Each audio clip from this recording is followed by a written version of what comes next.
The WNBPA, do you want to know why I'm so angry about this? I'm so angry about this is because how many kids are there in that audience? How many kids are there? And I'm sorry. I'm cool with idiots online branding me as whatever the F they want to. But when it comes to innocent kids who just want to watch their favorite team, favorite players play basketball, and thankfully they're going to be oblivious to this. But I'm sorry, you're branding kids as dangerous. You are branding kids who are just enjoying their game, who are having the time of their lives watching this league as dangerous. This league does not want to grow. This Players Association do not want to grow. Neko Wumake, don't criticize. Watch, don't criticize. Fuck that. Angel Reese just hit the court, and the headlines? Hard. But it's Caitlin Clark's foul that's setting the internet on fire. What started as a routine play has exploded into a full-blown controversy, and now the word racism is being thrown around like confetti. Was it just a foul, or something far uglier? Social media's in meltdown mode, the fans are divided, and everyone's picking sides. They were so mad at how AB defended her teammate, how DeWanna Bonner spoke about the fans. They were so mad about a common basketball play in which Angel Reese admitted was a basketball play, that they went out of their way to make things like this. Unless the powers that be make some drastic changes to support our players and their fans, I don't think Indianapolis should be allowed to host the WNBA's All-Star Weekend. These people are writing emails because they're so emotionally unhinged. They're so emotionally unhinged. They've never been checked a day in their life. Their parents allow them to act like fools with no repercussion, with no consequence. Always being acquiesced to every little complaint, to every little need, to every little this, to every little that. They're writing emails to get the Indiana Fever. The WNBA, the league that desperately wants to be taken seriously, yet somehow manages to stumble over its own shoelaces while yelling, "Respect us!" This time, the spotlight's back on Angel Reese. Yes, the self-declared Chai Barbie, who apparently believes playing professional basketball is just an extension of her Instagram photo shoots, and her dramatic run-in with Caitlin Clark during their very first game of the 2025 season. And by run-in, we mean the kind of on-court tantrum that would make a toddler in a toy aisle say, "Girl, calm down." Just a reminder that hate, racism, anything like that has no business, no place in the WNBA. Point blank, period. If when you look at any of these players, especially Angel Reese, your blood starts boiling, you are filled with rage and anger and hate, and anything that they do, whether it is good, whether it is bad, anything that they do will always bother you. It will always just make you so upset. Ask yourself why. Ask yourself why. Ask yourself why. Ask yourself why this basketball play that we saw last night, that we've also seen 1,000 different times and worse in the WNBA, for some reason is making headline news, resulted in the Indiana Fever having to release a statement because allegedly fans were chanting racist remarks, at Angel Reese while she was shooting her free throws. So here we are. Angel Reese and Caitlin Clark finally shared the court, and let's just say it went about as peacefully as putting Taylor Swift and Kanye West in a room with one microphone. Caitlin Clark, being the basketball savant with actual skills and not just social media followers, did what she does best: play. Angel? Oh, Angel crashed. And not in a, wow, she fell hard but got back up kind of way. No, she crashed like a reality star being eliminated in the first episode. 1 minute she's shouting "I'm her," and the next she's picking herself up from a foul while the internet explodes like she's Rosa Parks in sneakers. The WNBA, this has to be the most pathetic professional organization I have ever come across. This has to be the most unprofessional organization I have ever come across. This league would definitely not succeed without Adam Silver saying, "Here's more money, here's more money, here's more money, here's more money." Without David Stern saying, "Here's more money, here's more money, here's more money, here's more money." This league would be gone.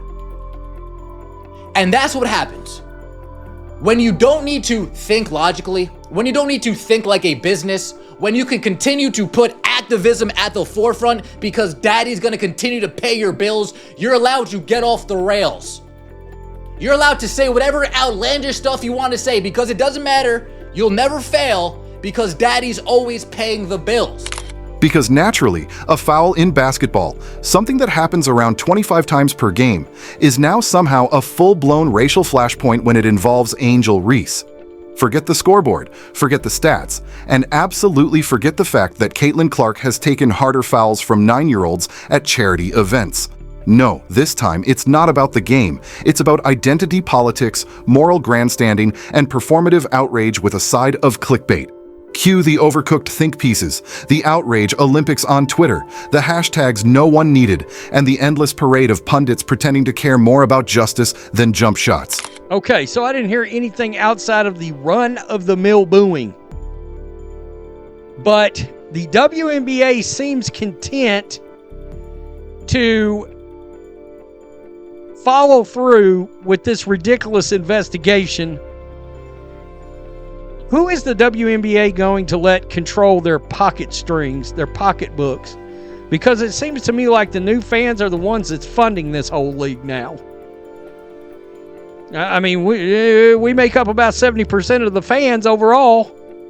Otherwise, yesterday's game would have been watched by about 400,000 people, maybe. It probably got watched by what? Upwards of 2 million? I mean, does the WNBA want to lose Caitlin Clark fans? Because I think as much as people want to support Caitlin Clark, at some point, enough will be enough. Chicago fans, never ones to let facts get in the way of a good pity party, instantly decided that Indiana Fever fans, the same ones who've been begging their franchise to be relevant for decades, must be racist for booing Angel Reese. Because clearly, booing a player who's acting like she's auditioning for a soap opera instead of playing basketball can only be about race. Forget that sports fans boo everyone who isn't wearing their team's jersey. No, this time, it's personal, apparently. And the WNBA? Oh, they just loved this. The league has been clawing at relevance with the grace of a cat in a bathtub, so turning a routine game foul into a civil rights reenactment is exactly the kind of distraction they live for. Forget growing the game or improving the product on the court. Let's just throw some gasoline on the social media bonfire and bask in the glow of controversy. Mission accomplished. 24 hours ago, we had a situation that shook the earth. That is Caitlin Clark putting a flagrant foul on Angel Reese, and that foul arguably was probably one of the most transcendent moments in Caitlin Clark's career. To me, that moment there showed the world that Caitlin Clark wasn't backing down for nothing, and she wasn't scared to get in the mix when it comes to protecting her teammates and stopping somebody from making a basket. Well, many other Angel Reese fans had rage war against Caitlin Clark fan base by saying racial slurs online, and me personally, I'm staying out of the racial stuff as of right now. But for them to sit up there and lie and say that Angel Reese again called racist names during the game, I had somebody from my team sitting right behind Chicago Sky bench. Wasn't nobody saying nothing about Angel, man. Angel, of course, didn't miss a beat. She took her usual approach, post something cryptic on Instagram, make a few vague allusions to being a target, and retweet a bunch of praise about her resilience while conveniently ignoring the fact that she had 4 points and 6 turnovers. You'd think she was storming the beaches of Normandy, the way her fans talk about her courage. Meanwhile, Caitlin Clark's busy dropping dimes and draining logo threes like she's casually flipping pancakes. But no, we're not here to celebrate skill. We're here to start a riot over booing. Because if you squint hard enough, every basketball game is secretly a morality play. It's not that Angel Reese fouled Caitlin Clark. It's not that she couldn't keep up with her on defense. It's that the fans noticed. And how dare they? Apparently, noticing anything less than perfect about Angel Reese is now classified as a federal offense. Try watching a game without a magnifying glass next time. It is embarrassing. It's absolutely embarrassing. It is absolutely embarrassing. And the fact is that originally it's, oh yeah, you know, we're looking towards everything. Then they had to double down. They actually redacted this statement. They redacted a statement. They redacted the statement saying we're looking at everything, saying no, we're actually not looking at most of the stuff. We're looking at a lie spread on social media that went viral. We are looking into a literal lie spread on social media that got spoken into fact. We're looking at a lie. How much of an embarrassment is this league? This league is an embarrassment. Of course, the Angel stands came crawling out of the Twitter basement, armed with the usual brain-melting arguments. They only like Caitlyn because she's white, screamed people who were watching women's basketball for the first time in their lives. Never mind that Clark's game has been dissected, praised, and imitated for years. Nope, let's reduce her to melanin levels and pretend talent has nothing to do with it. It's the same tired script. Angel plays average, the crowd reacts, Twitter melts down, the WNBA issues a vaguely worded statement about supporting our players. Rinse, repeat. At this point, they should just automate it. Set up a bot to tweet, "We stand with Angel," every time she stares at a referee for more than 5 seconds. And let's talk about the actual game, because if you remove the drama, what you're left with is, well, not much. Angel Reese spent most of the game looking like someone trying to find cell service in the desert, waving her arms and barking at teammates while her own stat line quietly committed career suicide. They lost sight of reality. They lost sight of what real sports is about. The fans at the Indiana Fever game yesterday, they were being fans. They booed, they cheered, they screamed, they yelled. That's it. The Angel Reese fans, the old guard, the lowest common denominator that resides in the WNBA, the nose picker, the people that scratch their butt and don't wash their hands, those people saw that Caitlyn Clark hard foul on Angel Reese, and they saw it as an opportunity. They saw it as an opportunity to do what they always do, make it about race. Meanwhile, Caitlyn Clark was out there inventing new ways to humiliate defenders, step backs, logo threes, no-look dimes, you name it.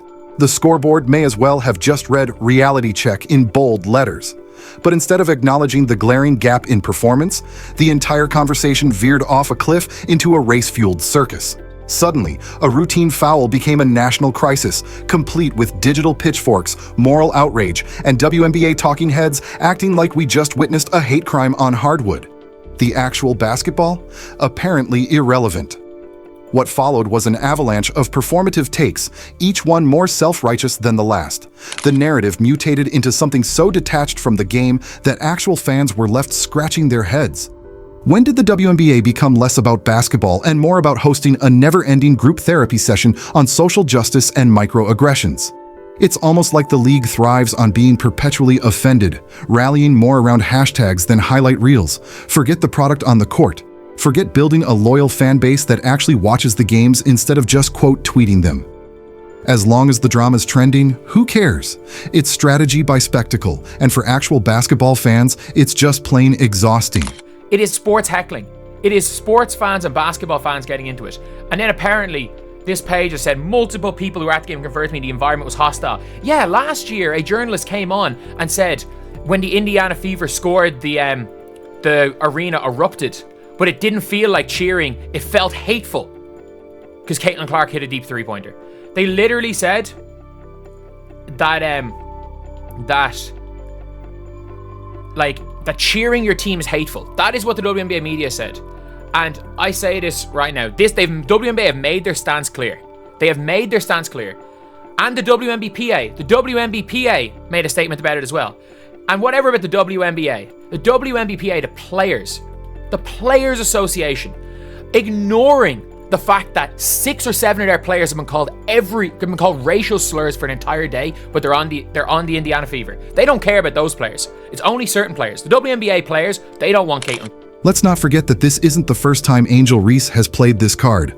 Oh no, this is just season 3 of the Angel reality show. First, it was, "They hate me 'cause I'm confident." Then it was, "They hate me 'cause I'm cute." Now it's, "They hate me 'cause I breathe." At some point, you've got to wonder if maybe, just maybe, people dislike her because she keeps saying ridiculous things and flopping like a fish during games. But sure, let's keep pretending this is about race and not the fact that Caitlyn Clark is just objectively better. Let's keep pretending that Angel Reese is some misunderstood prophet instead of someone who thinks defense is optional and efficiency is a conspiracy. Because heaven forbid we apply the same standards to all players. That would make too much sense. And where were the WNBA referees during all this? Probably hiding in the tunnel, wondering how calling a foul on Angel Reese might get them canceled. Because these days, blowing the whistle on her is basically a political act. It's easier to ref a UFC fight than a WNBA game with Reese on the floor. You need a law degree, a PR team, and a personal security detail just to call traveling. I want to talk about something else in basketball today, Stugotz, as we talk about stories and narratives and how things become popular and how you sit and watch history as it unfolds. Angel Reese and Caitlin Clark have started something that I haven't quite seen since Magic and Bird, and Magic and Bird didn't seem to hate each other. Meanwhile, Indiana Fever fans, those poor souls, are getting dragged like they organized a hate rally simply for cheering their own team and booing the opposing player. Imagine living in Indiana and still not being miserable enough until some sports blogger from Brooklyn writes a 2,000-word Medium post calling you the problem with America. Congrats, Fever fans. You didn't just support your team, you committed a thought crime. The entire situation is a masterclass in how to ruin a good thing.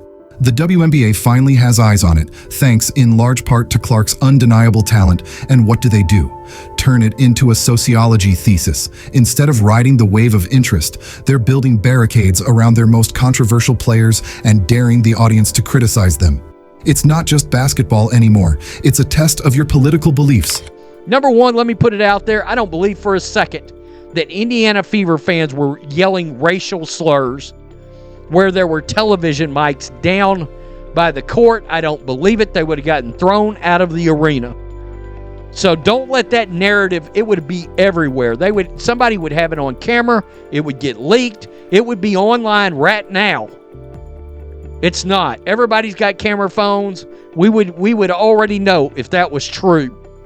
So don't let them slide you into some kind of false bullshit like they did at Duke and that player over that BYU situation that, guess what, nobody had any proof for.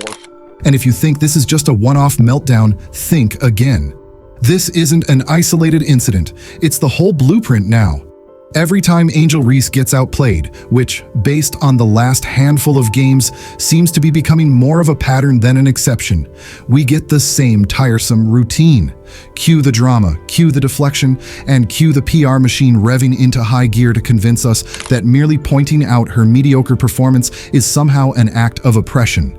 She could score 3 points on 1 of 12 shooting, commit 4 turnovers, and still walk into the post-game interview acting like she just dropped 40 while battling injustice. It's always, I'm silencing haters. But maybe, just maybe, the so-called haters are simply reading the box score and using their eyes.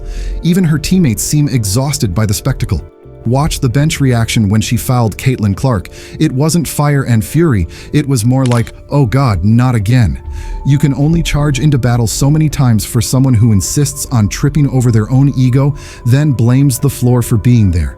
At some point, it stops being loyal and starts becoming group fatigue. So as soon as I landed from Indianapolis to LaGuardia, New York, I got an email in my inbox relating to a WNBA statement, and to be quite frank, I was surprised to see it.